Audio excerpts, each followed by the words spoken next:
Number 2، یہ قابل عمل نہ ہو تو جمعیت علماء اسلام کے دونوں دھڑے اور سپاہ صحابہ انتخابی اتحاد بنا کر اکٹھے الیکشن لڑیں۔ نمبر 3، یہ بھی مشکل ہو تو کم از کم درجہ یہ ہے کہ جن سیٹوں پر باہمی مقابلہ ہوتا ہے اور آپس کے مقابلے کی وجہ سے سیٹیں ضائع ہو جاتی ہیں، ان پر باہمی انڈرسٹینڈنگ کر کے باہمی مقابلے سے گریز کیا جائے تاکہ انتخابی حلقے محفوظ رہیں۔ اس وقت ہماری یہ گزارشات قبول نہیں ہوئی تھیں، لیکن یہ تجاویز ہماری طرف سے آج بھی موجود ہیں، اور ایک بار پھر گزارش ہے کہ دونوں رہنما ان کا سنجیدگی کے ساتھ جائزہ لیں۔ دوسری گزارش ہے کہ ملک میں اسلامی نظام کے نفاذ کی جدوجہد، امریکی استعمار کے عزائم کے مقابلے اور دینی مدارس اور مراکز کے تحفظ جیسے اہم اہداف کی خاطر دیوبندی مکتب فکر کی اکثر و بیشتر دینی اور سیاسی جماعتوں کا ایک متحدہ محاذ مجلس عمل علماء اسلام پاکستان کے نام سے گزشتہ سال قائم ہوا تھا، جس میں جمعیت علماء اسلام کے دونوں دھڑے اور سپاہ صحابہ بھی شامل ہیں، مگر کچھ ذہنی تحفظات کی وجہ سے دونوں جماعتوں کی قیادت خود اس میں آگے آنے سے گریز کر رہی ہے۔ ہمارے خیال میں یہ متحدہ محاذ ایک اچھا فورم ہے، اور اگر مولانا فضل الرحمان اور مولانا سمیع الحق خود آگے بڑھ کر اس کی قیادت کریں تو علماء دیوبند کی منتشر قوت کو ایک بار پھر متحد کیا جا سکتا ہے، اور دونوں لیڈروں کو یہ بات سمجھانے کی ضرورت نہیں ہے کہ دیوبندیوں کی قوت اگر کسی بھی حوالے سے متحد ہوگی تو اس کا سیاسی فائدہ انہی دو قائدین کو ہوگا۔ اس لیے حوصلہ کر کے آگے بڑھیں اور علماء اور کارکنوں کی دعائیں لیں۔ طالبان اور شمالی اتحاد میں مفاہمت۔ اپریل 1999۔ گزشتہ ہفتے ترکمانستان کے دارالحکومت اشکاباد میں افغانستان کی طالبان حکومت اور ان کے مخالف شمالی اتحاد کے درمیان مذاکرات کے پہلے دور کے بعد دونوں فریقوں کی طرف سے اس امر کا اظہار کیا گیا ہے کہ ان میں قومی حکومت کے قیام پر اتفاق ہو گیا ہے، اور طالبان کی حکومت نے شمالی اتحاد کو حکومت کے علاوہ مقننہ اور عدلیہ میں نمائندگی دینے پر آمادگی ظاہر کر دی ہے، جبکہ عید الاضحیٰ کے بعد مذاکرات کے دوسرے دور میں مستقل جنگ بندی اور دیگر امور طے کر لیے جائیں گے۔ طالبان کی اسلامی حکومت پر ایک عرصے سے بین الاقوامی دباؤ تھا کہ وہ اقتدار کو بلا شرکت غیرے اپنے پاس رکھنے کی بجائے وسیع البنیاد حکومت قائم کرے جس میں افغانستان کے تمام نسلی گروہوں کو نمائندگی دی جائے، جبکہ طالبان کا موقف یہ تھا کہ چونکہ انہوں نے افغانستان میں خانہ جنگی پر قابو پا کر امن قائم کیا ہے، ملک کے بہت بڑے حصے میں ان کا کنٹرول ہے اور دارالحکومت کابل بھی ان کے پاس ہے، اس لیے دنیا کے مسلمہ اصولوں کے مطابق انہیں افغانستان کی جائز حکومت کے طور پر تسلیم کیا جائے۔ مگر اقوام متحدہ اور دیگر عالمی اداروں اور مغربی حکومتوں کے ساتھ ساتھ کم و بیش سب مسلم حکومتوں نے بھی طالبان کے اس جائز اور اصولی موقف کی حمایت کرنے کی بجائے بین الاقوامی دباؤ کا ساتھ دینے میں عافیت سمجھی، جس کے نتیجے میں اشکاباد کے یہ مذاکرات اور ان کا مذکورہ نتیجہ سامنے آیا ہے۔ ہمارے نزدیک مغربی حکومتوں کا اصل مقصد یہ ہے کہ کابل کا اقتدار صرف طالبان کے پاس نہ ہو بلکہ مختلف نسلی گروہوں کے نام سے ایسے حضرات کو بھی حکومت کا حصے دار بنا دیا جائے جو افغانستان کو خالص اسلامی اور مولویانہ ریاست بننے سے روک سکیں، اور بظاہر لگتا ہے کہ اس مقصد میں عملی پیش رفت ہو رہی ہے، کیونکہ شمالی اتحاد میں جہاں چند جہادی گروپ شامل ہیں وہاں ایسے عناصر بھی موجود ہیں جو جہاد افغانستان کے دوران مجاہدین کے خلاف روسی افواج کے شانہ بشانہ صف آرا رہے ہیں، اس لیے ان کی شمولیت کے ساتھ قومی حکومت کا جو نقشہ سامنے آئے گا وہ مذکورہ خدشات اور خطرات سے خالی نہیں ہوگا۔ تاہم شمال کی جنگ کے خاتمے اور مستقل جنگ بندی سے طالبان کی حکومت کو افغانستان کی تعمیر نو کی طرف زیادہ توجہ دینے کا موقع ملے گا، اور وہ اپنے مسائل کو مزید دل جمعی کے ساتھ حل کرنے کی کوشش کر سکیں گے۔ البتہ ان کا محاذ جنگ عسکری میدانوں سے مذاکرات کی میز کی طرف منتقل ہو جائے گا، اور افغانستان کو ایک خالص اسلامی نظریاتی ریاست بنانے کے لیے اب انہیں ٹیبل ٹاک اور ڈپلومیسی کی جنگ لڑنا پڑے گی، جس میں ان کا سامنا اگرچہ ہوشیار اور تجربے کار رہنماؤں سے ہے، مگر طالبان کے خلوص، دیانتداری، دینداری اور اسلام کے ساتھ ان کی محبت کے باعث ہمیں امید ہے کہ انہیں اس محاذ پر بھی پسپائی کا سامنا نہیں کرنا پڑے گا، اور ہم اس نئی آزمائش پر ان کی ثابت قدمی اور کامیابی کے لیے دعا گو ہیں۔ مولانا فضل الرحمان کے بیان پر امریکی رد عمل۔ 16 اگست 1999۔ ابو عمار زاہد الراشدی کہتے ہیں کہ جمعیت علماء اسلام پاکستان کے امیر مولانا فضل الرحمان کے اس بیان پر امریکہ نے شدید رد عمل کا اظہار کیا کہ امریکہ نے اسامہ بن لادن یا طالبان کے خلاف کوئی کارروائی کی تو پاکستان میں امریکی باشندے محفوظ نہیں رہیں گے۔ اس پر برطانیہ نے مولانا موصوف کو ویزا دینے سے معذرت کر دی، اور اسلام آباد میں امریکی سفارت خانے کے ذمہ دار حضرات نے مولانا فضل الرحمان سے ملاقات کر کے ان سے اس سلسلے میں وضاحت طلب کی۔ جبکہ اخباری اطلاعات کے مطابق مولانا فضل الرحمان نے اپنے موقف کو درست قرار دیتے ہوئے امریکی سفارتکاروں سے یہ کہہ دیا کہ اگر امریکہ افغانستان پر بلا جواز فضائی حملے کر سکتا ہے اور پاکستان کی فضائی حدود کی خلاف ورزی کرتے ہوئے مجاہدین کو نشانہ بنا سکتا ہے تو پاکستان میں امریکی باشندوں کے تحفظ کی ضمانت دینا بھی مشکل ہے۔ ناظرین، آگے بڑھنے سے پہلے کامنٹ سیکشن میں ہمیں اپنی آراء سے ضرور آگاہ کیجیے گا کہ آپ کو ہماری یہ سیریز کیسی لگ رہی ہے۔ آئندہ آنے والی اقتصاد سے باخبر رہنے کے لیے ہمارے چینل کو سبسکرائب کر لیں اور ساتھ موجود بیل آئیکن کو ضرور کلک کر لیں۔ شکریہ۔ امریکہ اس وقت انا ربکم الاعلی کے نعرے کے ساتھ دنیا کے واحد چودھری کی حیثیت سے اپنا یہ حق سمجھتا ہے کہ وہ جسے چاہے اور جب چاہے اپنی جارحیت کا نشانہ بنائے اور کوئی اسے روکنے والا نہ ہو۔ گزشتہ سال افغانستان اور سوڈان پر امریکی فضائی حملے اسی فرعونیت کا شاہکار تھے، اور اب پھر وہ عرب مجاہد اسامہ بن لادن کے خلاف کارروائی کے عنوان سے افغانستان پر نئے حملوں کی دھمکیاں دے رہا ہے۔ اس لیے ہمارے خیال میں مولانا فضل الرحمان نے امریکہ کو یہ انتباہ کر کے اہل حق کی صحیح ترجمانی کی ہے، اور اس پر وہ بلا شبہ مبارکباد اور تحسین کے مستحق ہیں۔ اس کے ساتھ ہم ایک اور گزارش کرنا بھی ضروری سمجھتے ہیں کہ جب جمعیت علماء اسلام کے دونوں دھڑوں کے قائدین مولانا فضل الرحمان اور مولانا سمیع الحق مل کر امارت اسلامی افغانستان کی شرعی حکومت کی حمایت و امداد کر رہے ہیں، خلیج عرب سے امریکی فوجوں کی واپسی کا مطالبہ کرنے والے عظیم عرب مجاہد اسامہ بن لادن کا ساتھ دے رہے ہیں اور امریکی عزائم کی مذمت میں پوری جرت کے ساتھ پیش ہیں، تو کیا یہ بہتر نہیں ہوگا کہ اس متفقہ پالیسی کو مؤثر طور پر آگے بڑھانے کے لیے دونوں متحد ہو جائیں؟ شیخ الہند، طالبان اور اسامہ بن لادن، 25 اگست 1999۔ ابو عمار زاہد الراشدی کہتے ہیں کہ امریکہ بہادر کو مولانا فضل الرحمان کی اس بات پر بہت غصہ آیا کہ اگر امریکہ نے افغانستان پر حملہ کیا یا اسامہ کو اس کے ہاتھوں کوئی گزند پہنچا تو پاکستان میں امریکی باشندے بھی محفوظ نہیں رہیں گے۔ جمعیت علماء اسلام کی امریکہ مخالف ریلی کے حوالے سے مولانا فضل الرحمان کا یہ اعلان جب میں نے لندن کے اخبارات میں پڑھا تو اندازہ ہو گیا تھا کہ یہ بات طب نازک پر گراں گزرے گی، مگر اس کا رد عمل اس سطح پر ہوگا اس کا اندازہ نہیں تھا۔ امریکی سفارتکار جس طرح متحرک ہوئے اور برطانیہ نے جس طرح مولانا فضل الرحمان کو ویزا دینے میں لیت و لال سے کام لیا، اس کے بعد اس مسئلے میں امریکہ کے احساسات و جذبات کے بارے میں مزید کچھ کہنے کی ضرورت باقی نہیں رہ جاتی۔ امریکہ کا کہنا ہے کہ اسامہ بن لادن دہشت گرد ہے اور اس سے امریکہ کو خطرہ ہے، اس لیے طالبان اسامہ کو امریکہ کے حوالے کر دیں، ورنہ اسامہ کے خلاف سخت کارروائی کی زد میں وہ بھی آئیں گے۔ اس کے جواب میں جمعیت علماء اسلام کے دونوں دھڑوں کے رہنماؤں مولانا فضل الرحمان اور مولانا سمیع الحق نے جو مضبوط موقف اختیار کیا وہ فی الواقع قابل ستائش ہے، اور شیخ الہند مولانا محمود حسن دیوبندی کے قافلے سے اس کے تاریخی پس منظر میں اسی رد عمل اور موقف کی توقع کی جا سکتی تھی۔ ابو عمار زاہد الراشدی کہتے ہیں کہ ان دنوں میں خلافت عثمانیہ کے آخری دور کی تاریخ کا مطالعہ کر رہا ہوں کہ ملت اسلامیہ کے اس سیاسی مرکز کو ختم کرنے اور امت مسلمہ کی وحدت کا شیرازہ بکھیرنے میں کس کس نے کیا کردار ادا کیا ہے۔ عثمانی خلیفہ سلطان عبدالحمید کی ذاتی ڈائری کا عربی ترجمہ اس وقت میرے سامنے ہے، جو 1872 سے 1909 تک خلیفۃ المسلمین رہے، جبکہ ترکی کے علاوہ مصر، عراق، شام، فلسطین، اردن، حجاز مقدس، الجزائر، لیبیا اور تیونس سمیت بیشتر عرب علاقے خلافت عثمانیہ کا حصہ رہ چکے تھے، اور اس وقت بھی ایک دو کو چھوڑ کر باقی سب خطے سلطان عبدالحمید کی قلم رو میں شامل تھے۔ اس ڈائری کے اہم حصے تو کسی اور موقع پر آپ کی خدمت میں پیش کیے جائیں گے، البتہ اس کے مندرجات سے اس منظم منصوبہ بندی اور مسلسل تگ و دو کا ایک خاکہ ضرور سامنے آ جاتا ہے، جو خلافت عثمانیہ کا تیا پانچا کرنے، تیل کے متوقع چشموں کا کنٹرول حاصل کرنے، خلیج میں فوجی بالادستی قائم کرنے اور اسرائیل کے نام سے یہودیوں کو فلسطین پر مسلط کر کے ان کی ریاست قائم کرانے کے لیے مغربی قوتوں نے کی۔ اس سے خلیج کی کشمکش کا اصل منظر سامنے آ جاتا ہے کہ مغربی ملکوں کے لیے یہ خطہ کس قدر اہم ہے، اور وہ اس کے لیے اخلاق و دیانت کے تمام تر اصولوں کی قربانی دینے کے لیے بلا وجہ تیار نہیں ہوئے۔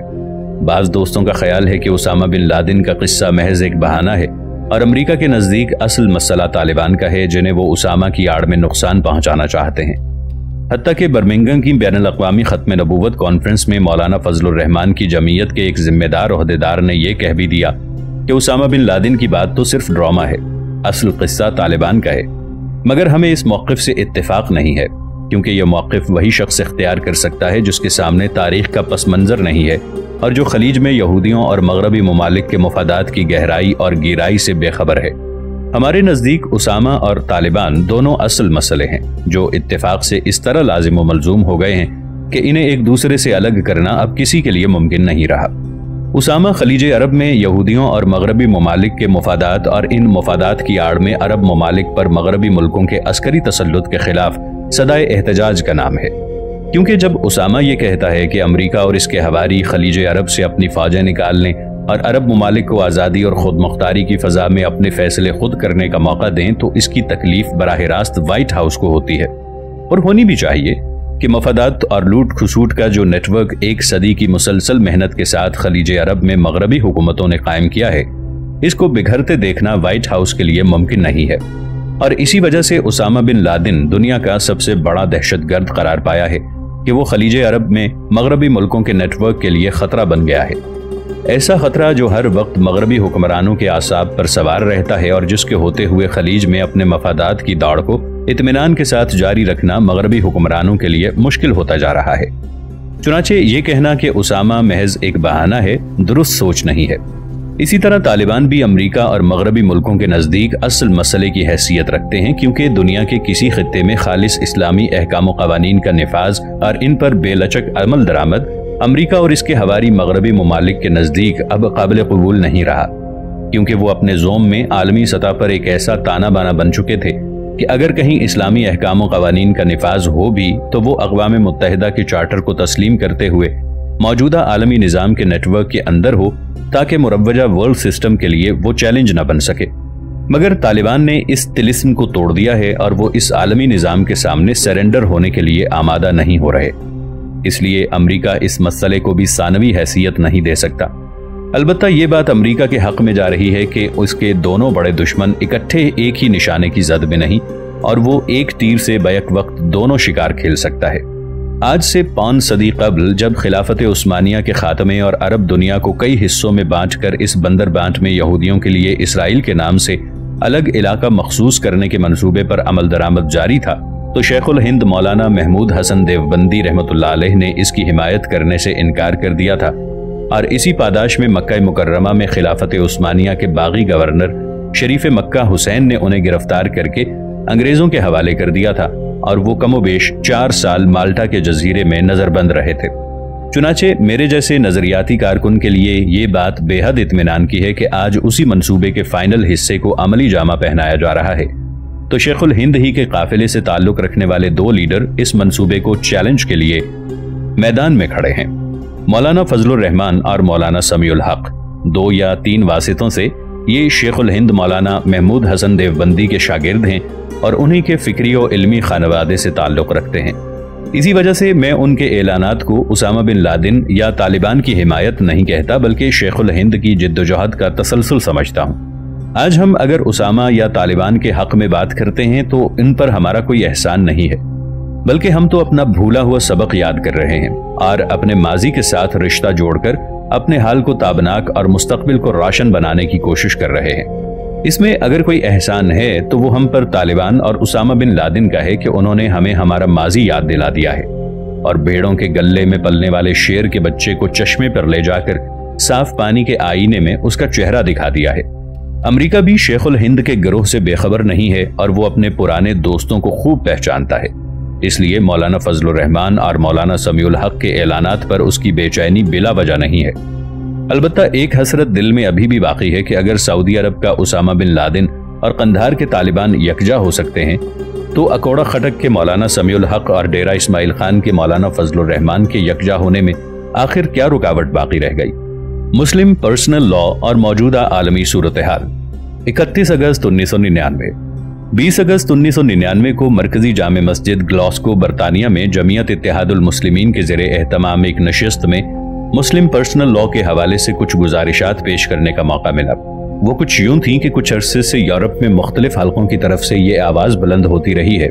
کہ مغربی ممالک میں مقیم مسلمانوں کو پرسنل لا میں اپنا جداگانہ تشخص تسلیم کروانے کے لیے آواز بلند کرنی چاہیے۔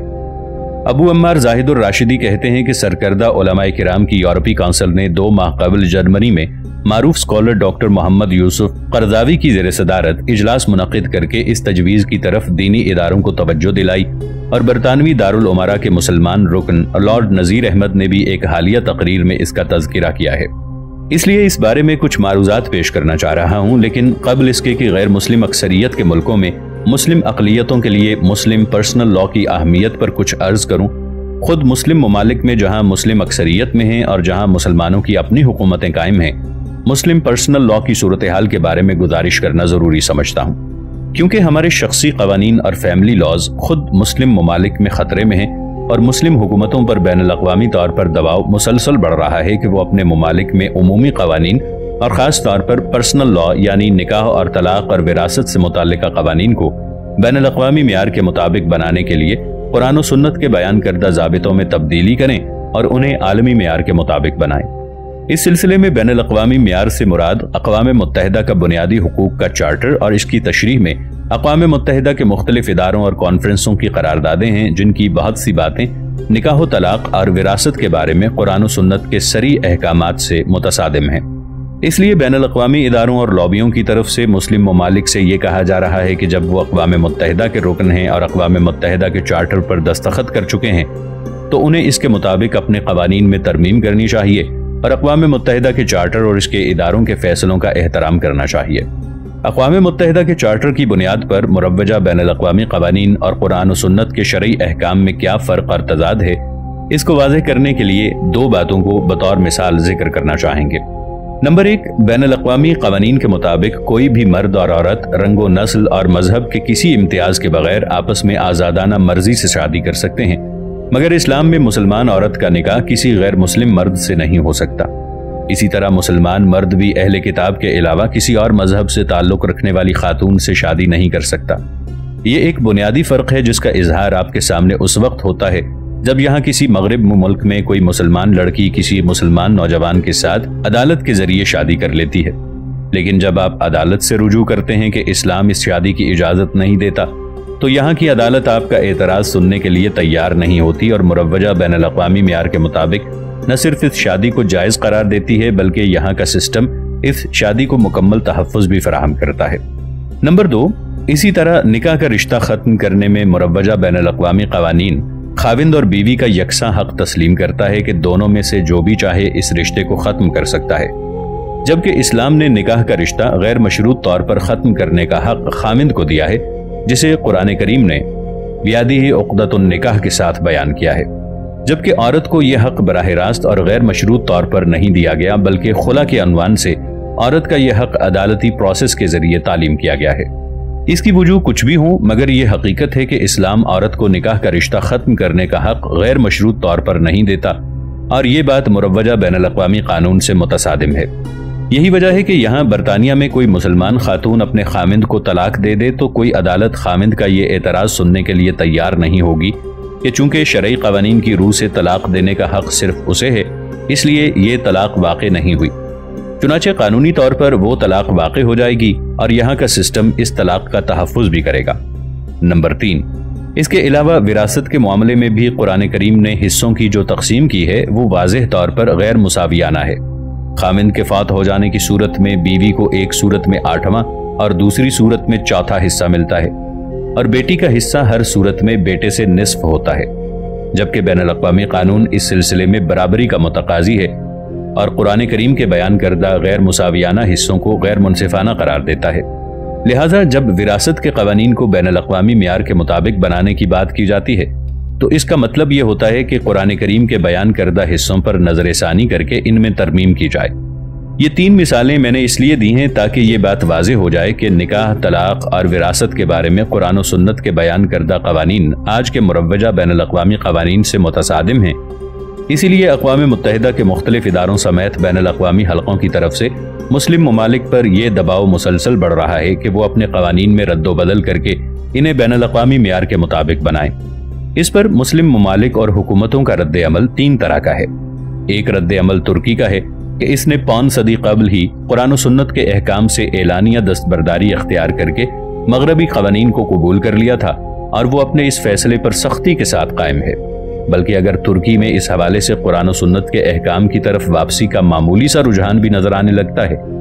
تو ریاستی قوانین اور ادارے اسے روکنے کے لیے پوری طرح سرگرم ہو جاتے ہیں۔ دوسرا رد عمل امارت اسلامی افغانستان میں طالبان کی اسلامی حکومت کا ہے کہ وہ قرآن و سنت کے احکام کے ساتھ بے لچک وابستگی قائم رکھتے ہوئے اقوام متحدہ کے چارٹر اور اس کی بنیاد پر تشکیل پانے والے مروجہ بین الاقوامی قوانین کو قبول کرنے سے صاف انکار کر رہے ہیں۔